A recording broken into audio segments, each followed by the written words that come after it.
The Thanksgiving dinner table went silent when I made the announcement. November 23, 2012. 6:47 p.m. I'm dropping out of college, I said, setting down my fork. My mother's hand froze halfway to her mouth.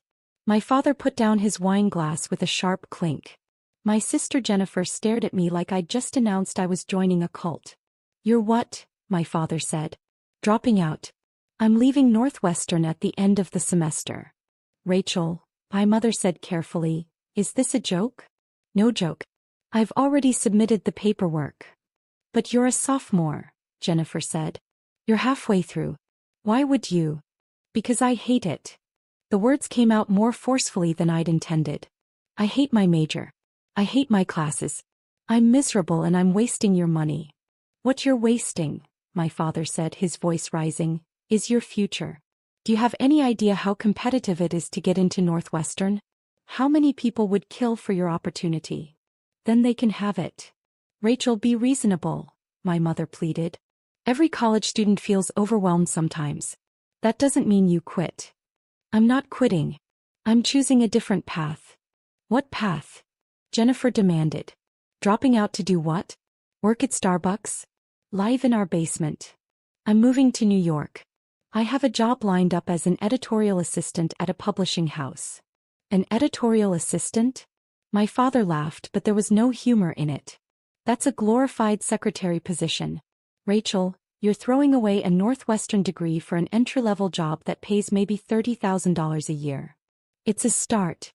It's a disaster, he interrupted. Your sister graduated from Yale, went to law school, is now working at a top firm in Chicago. That's what success looks like. Not this. Jennifer leaned back in her chair, arms crossed. I worked my ass off to build a career. I did everything right. And you're just going to throw away your education because you're miserable? That's pathetic. Jennifer, my mother said weakly. No, Mom. Someone needs to say it. Rachel has always taken the easy way out. High school was too hard, so she went to community college first. Now university is too hard, so she's dropping out. When are you going to grow up and finish something? I did finish community college. With a 3.2 GPA, she said. Barely. And you only got into Northwestern because you wrote some sob story essay about being a late bloomer. That stung because it was partially true. My path hadn't been traditional. I'd struggled in high school, gone to community college, then transferred to Northwestern. I'd been proud of that journey. My family had been tolerant of it. This is a mistake, my father said firmly. A huge mistake. And I won't support it financially. I'm not asking you to. Good. Because you'll get nothing from us. No money for rent, no money for food, nothing. You want to make adult decisions? Fine. Face adult consequences. Harold, my mother said, that seems harsh. She needs to learn, Patricia. She can't just drift through life expecting us to catch her every time she fails. I'm not failing, I said, my voice shaking. I'm making a choice. A bad choice, Jennifer said. You're 20 years old with no degree, no real skills, moving to one of the most expensive cities in the world for a job that probably pays minimum wage. You know what we call that? Failure. I stood up from the table. I should go. Rachel, wait, my mother started. I didn't wait. I grabbed my coat and walked out into the cold Chicago night. I moved to New York 3 weeks later with $1,800 in savings and a suitcase full of clothes. The publishing job was exactly as bad as my father had predicted. Editorial assistant at Hartley & Sons Publishing, a small, prestigious house specializing in literary fiction. I made $28,000 a year, worked 60-hour weeks, and my primary responsibilities were filing coffee runs and reading slush pile manuscripts that would never get published. My apartment in Brooklyn was 280 square feet. The shower was in the kitchen. I could hear my neighbors' every conversation through the paper-thin walls. I ate ramen noodles for dinner 4 nights a week. My family barely spoke to me. My mother called once a month with updates I didn't ask for. Jennifer got engaged. Jennifer made partner track. Jennifer bought a condo. Your sister's doing so well, my mother would say. We're so proud of her. The implication was clear. Unlike you. Jennifer called exactly once in those first 6 months. I heard you're living in some shoebox in Brooklyn, she said. Mom's worried about you. I'm fine. Are you? Because from where I'm sitting, it looks like you made a huge mistake and you're too proud to admit it. I'm happy, Jennifer. You're 20 years old making less than minimum wage when you calculate your hours. That's not happiness. That's delusion. She paused. Look, it's not too late. You could re-enroll. Go back to school. Get your degree. Stop embarrassing the family. Embarrassing the family? Yes, Rachel. Embarrassing us. Do you know what I tell people when they ask about you? I have to say my sister dropped out of college to work in publishing. Do you know how that sounds? Like I'm following my passion? Like you're a failure. Like our family couldn't produce 2 successful children. She hung up before I could respond. That was the last real conversation we had for 12 years. But I wasn't failing. Not really. The publishing job was brutal, but I was learning. How books were acquired, edited, marketed. How the industry worked. I read manuscripts until my eyes hurt, learning what made good writing, what made compelling stories. After 2 years, I was promoted to assistant editor. After 4 years, associate editor.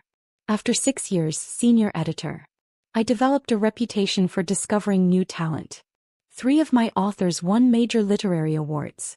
2 hit the New York Times bestseller list. But more importantly, I'd found my real passion, helping young writers develop their craft. I started teaching a writing workshop at NYU. Just 1 class, adjunct for extra money.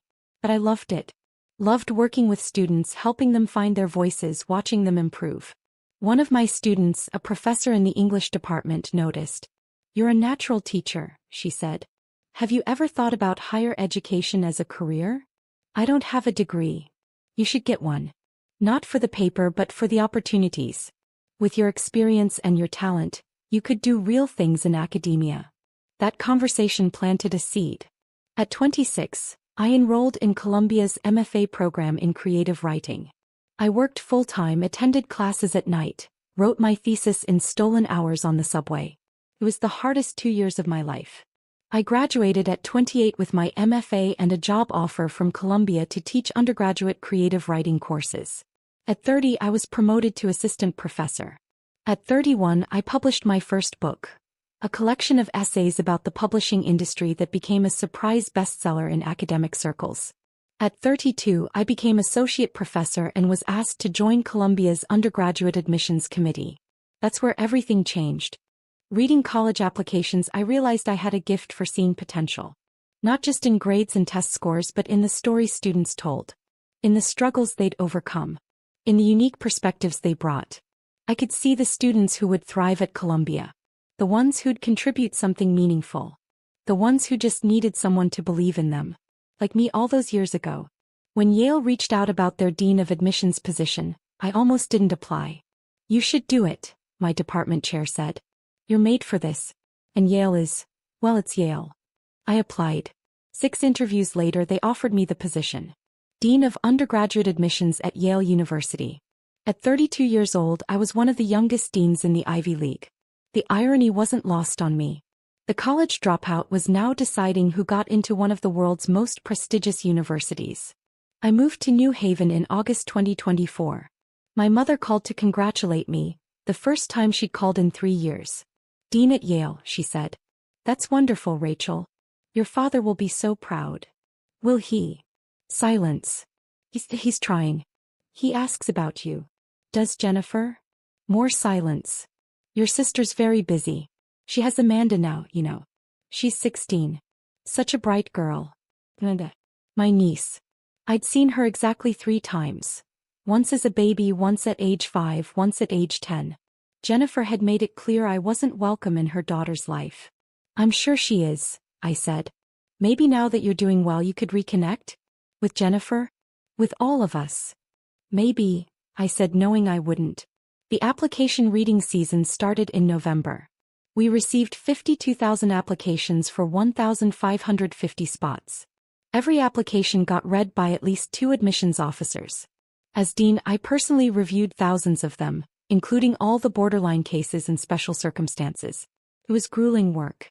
Reading applications from brilliant students who'd overcome incredible odds. Students who'd started nonprofits, conducted research, won international competitions. Students who'd survived poverty, violence, loss. Most of them we'd have to reject. That was the hardest part. I was in my office on a Friday evening in January 2025, reviewing a stack of applications from the Chicago area. My eyes were tired. I was on my fourth coffee of the day. Then I saw the name. Amanda Chin. My sister's married name was Chin. Her husband David Chin, the corporate lawyer she'd married 11 years ago. My hands started shaking. I opened the application. Amanda Chin. Age 17. Northbrook High School, Northbrook, Illinois.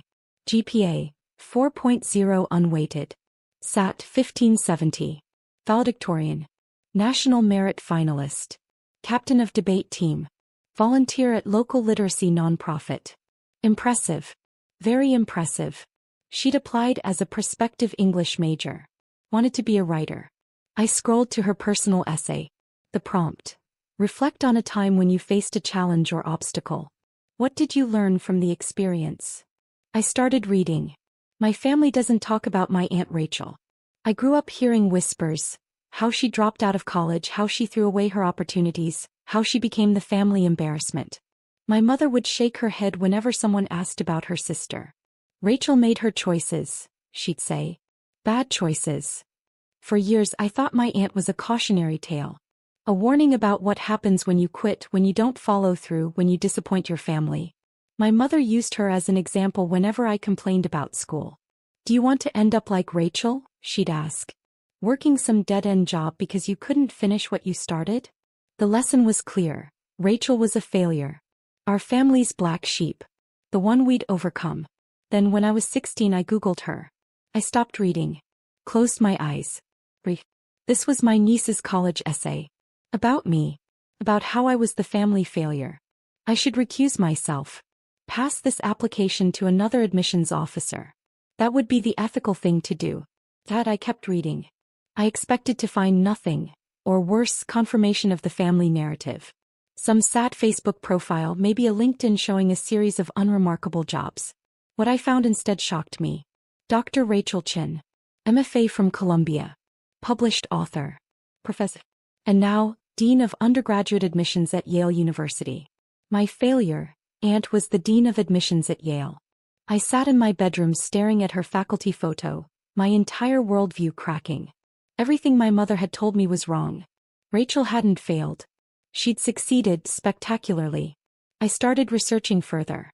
I found her book, Against the Grain, Alternative Paths in Publishing and Academia. I read every interview she'd given. I learned about her path: community college, Northwestern dropout, publishing industry, MFA professorship, Yale. It wasn't a traditional path, but it was a successful one. That discovery changed everything for me. I'd spent my whole life following the right path. Perfect grades, perfect test scores, perfect extracurriculars. I'd done everything exactly as expected because I was terrified of becoming like Rachel. But Rachel wasn't a failure. She was someone who'd had the courage to choose her own path despite everyone telling her she was wrong. Someone who'd built success on her own terms. I was crying now. Tears running down my face, dripping onto the application pages. This essay isn't about overcoming an obstacle. It's about discovering that what I thought was an obstacle, my family's shame, our black sheep, was actually an inspiration. My Aunt Rachel taught me that success isn't about following someone else's blueprint. It's about having the courage to write your own story, even when the people who are supposed to support you tell you you're making a mistake. I want to study creative writing at Yale. I want to learn from professors who think differently, who value unconventional paths, who understand that sometimes the most important thing you can do is refuse to quit being yourself. My family overcame nothing. They simply failed to see that Rachel was succeeding in ways they couldn't understand. I don't want to make that same mistake. I want to have the courage to pursue my passions, even if they don't fit someone else's definition of success. I want to be like my Aunt Rachel, the failure who became a dean. I set down the application and put my head in my hands. For 12 years I'd built a life without my family. I'd convinced myself I didn't need their approval, their recognition, their love. And here was my niece who I barely knew writing about me like I was her hero, calling me an inspiration, defending me to an admissions committee that I was on. The irony was almost too much. I picked up my red pen, the one I used for notes and comments on applications. Then I set it back down. I couldn't be objective about this. Not even close. I called my assistant dean Marcus Washington. I need you to read an application. Family conflict of interest. He came to my office. I handed him Amanda's file. Don't look at my notes, I said. Give me your honest assessment. He read through everything. The transcripts, the test scores, the recommendations, the essay. Strong applicant, he said. Really strong. The essay is exceptional. Personal, insightful, shows real growth and self-awareness. He paused. The family conflict, is this about you? Yes. The aunt who's now the dean? That's me. He whistled low. That's heavy. What would you decide? If this was your call? I'd admit her, he said without hesitation. She's qualified on paper. But more than that, this essay shows exactly the kind of student we want. Someone who questions assumptions, who values different paths to success, who can articulate complex family dynamics with empathy. He handed the file back to me.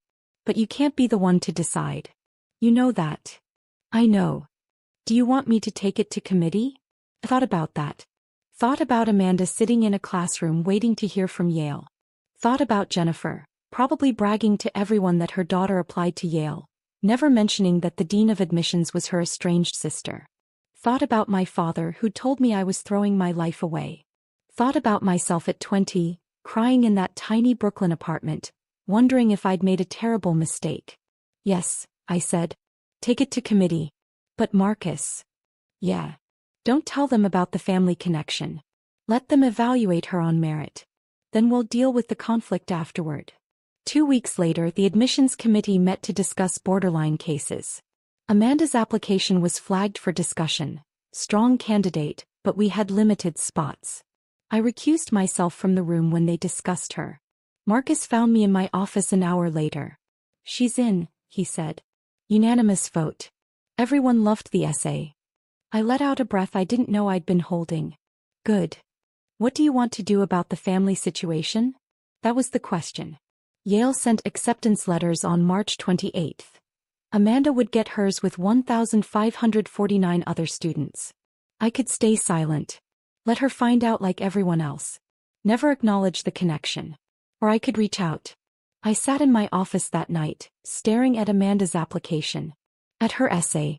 At the words she'd written about me. I want to be like my Aunt Rachel.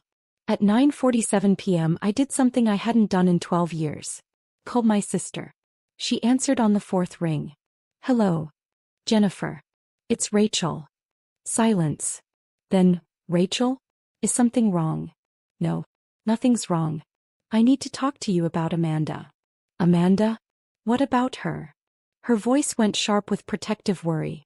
Did something happen? She applied to Yale. She did. She applied to 9 schools actually. We're very proud. She stopped. Wait. You're at Yale now. I'd forgotten. I'm the dean of admissions. More silence. Oh my God, she breathed. Amanda's application, you saw it? I saw it. Rachel, I swear I didn't know. We didn't apply to Yale because of you. Amanda wanted to go there because of the English program. She didn't even know you worked there until after she'd applied. I never thought. Jennifer, I interrupted. Have you read her essay? What? Oh. She wouldn't let anyone read it. She said it was personal. You should read it. Why? What did she write about? Me. Silence. She wrote about me being the family failure, I continued. About how you used me as a cautionary tale. About how she Googled me and discovered I wasn't actually a failure. Rachel, I'm not calling to fight. I'm calling because Amanda got in. What? She was accepted to Yale. Unanimous vote from the admissions committee. She's an exceptional candidate. I could hear Jennifer crying on the other end of the line. She got into Yale, she whispered. Oh my God. Rachel, thank you. Don't thank me. I recused myself from the decision. She got in on merit. But there's something you need to know. What? Your daughter thinks I'm an inspiration. She wrote a beautiful essay about having the courage to follow her own path. About not being afraid to be different. I paused. Jennifer, for 12 years you've told her I was a failure. And despite that, or maybe because of it, she's learned one of the most important lessons anyone can learn. That success looks different for everyone. I was wrong, Jennifer said, her voice breaking. Rachel, I was so wrong. About everything. About you dropping out, about your choices, about... She stopped. I was jealous. What? I was jealous. You had the courage to walk away from something that wasn't working. To choose your own path. I've spent my entire life doing what everyone expected. Getting the grades, getting the degree, getting the job, getting married, having the baby. And I'm miserable. I'd never heard my sister talk like this. I'm a partner at a law firm I hate, she continued. I work 80 hours a week on cases I don't care about. My marriage is barely surviving. And my daughter barely knows me because I'm never home. She laughed bitterly. You were the smart one, Rachel. You figured out what you wanted and you went after it. I just did what I was told. And now my 17-year-old daughter sees you as the role model instead of me. Jennifer. No, it's true. And it should be true. You built something meaningful. You helped students find their paths. You changed your niece's life without even knowing her. Her voice dropped to a whisper. I'm sorry. For everything I said. For calling you a failure. For cutting you out of Amanda's life. You were never the family embarrassment. I was just too blind to see it. I was crying again. Do you think, Jennifer asked hesitantly, do you think maybe Amanda could meet you? Before she makes her college decision? I think it would mean a lot to her. I'd like that. And maybe we could talk? More than this call? Try to rebuild something. Maybe, I said. It'll take time. I know. But Rachel, I'm proud of you. I should have said that 12 years ago. I'm saying it now. I'm proud of you. We talked for another hour. About her marriage, her job, her life. About my work, my path, the choices I'd made. It wasn't forgiveness. Not yet. But it was a start. 3 weeks later, Amanda visited Yale on an admitted student's day. I'd arranged to meet her for coffee at a cafe near campus. I got there early, nervous in a way I hadn't been since my own college admissions interviews. She walked in at 2 p.m. exactly. Tall, with Jennifer's features but something else in her expression. Something thoughtful. Curious. She saw me and stopped. Aunt Rachel. Amanda. Hi.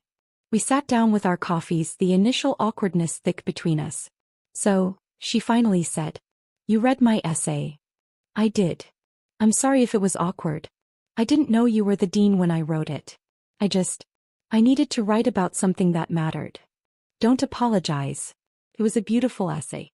Honest and insightful. She looked down at her coffee. My mom told me what she used to say about you. About you being a failure. She did. Yeah. She cried while she told me. That she was wrong. That she'd been jealous. Amanda looked up at me. Is it true? That you dropped out of Northwestern? It's true. And worked in publishing for almost no money? Also true. And got your MFA while working full-time? True. And now you're a dean at Yale. I smiled. Unfortunately true. She laughed.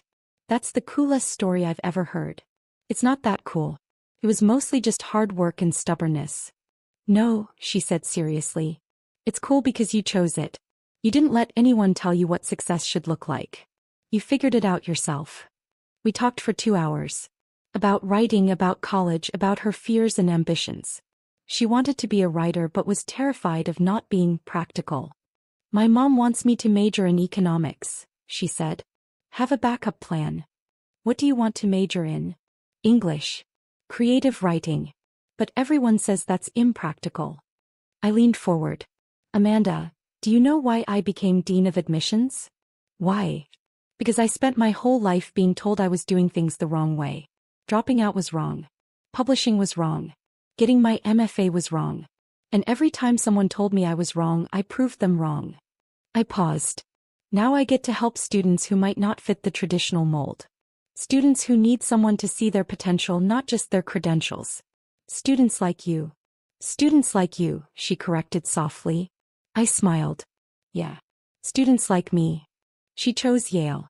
Enrolled as an English major with a concentration in creative writing. I didn't teach undergraduates anymore, but I made arrangements to meet with her once a month. Mentorship sessions officially. But really we were getting to know each other. My relationship with Jennifer improved slowly. Phone calls every few weeks. Then every week. She started divorce proceedings that summer. I'd rather be a single mom than stay in a loveless marriage, she told me. She cut back her hours at the firm. Started actually parenting Amanda instead of just providing for her. I'm trying to be better, she said during one call. For Amanda. For me. My parents reached out too. Awkward emails at first, then phone calls. We were wrong, my father said stiffly during our first real conversation in 12 years. About dropping out. About your choices. We should have supported you. Thank you, I said, because what else could I say? Your mother and I would like to visit. See Yale. See what you've built. They came in October. I gave them a tour of campus, showed them my office, introduced them to my colleagues. My father stood in my office looking at my diplomas on the wall. Columbia and my published book on the shelf. Photos from conferences, from speaking engagements. I'm sorry, he said quietly. I called you a failure. I said you'd amount to nothing. I was wrong. You were scared, I said. You wanted me to have security. I understand that now. But you found security anyway. Just differently than we expected. That night we had dinner. Me, my parents, Jennifer, Amanda. The first time we'd all been together in 12 years. It was awkward. There were silences, moments of tension. But there was also laughter. Stories. Amanda telling embarrassing college freshman stories that made everyone smile.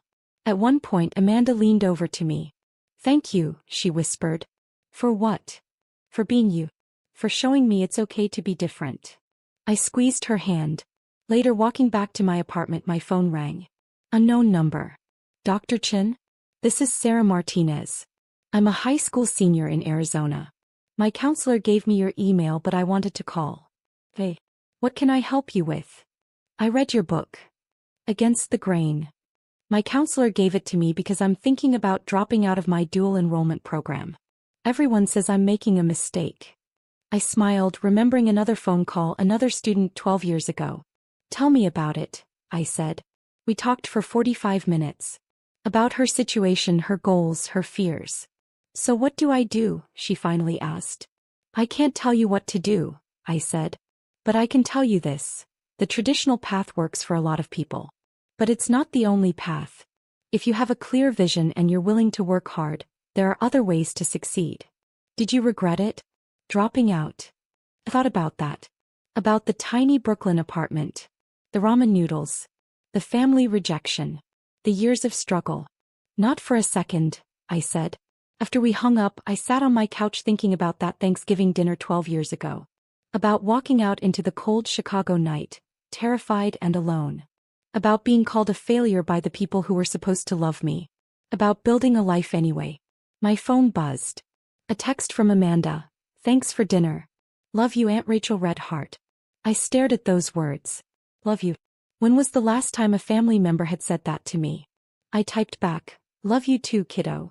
The next morning I was back in my office reading applications. Another year, another 50,000 plus students hoping for one of our 1,550 spots.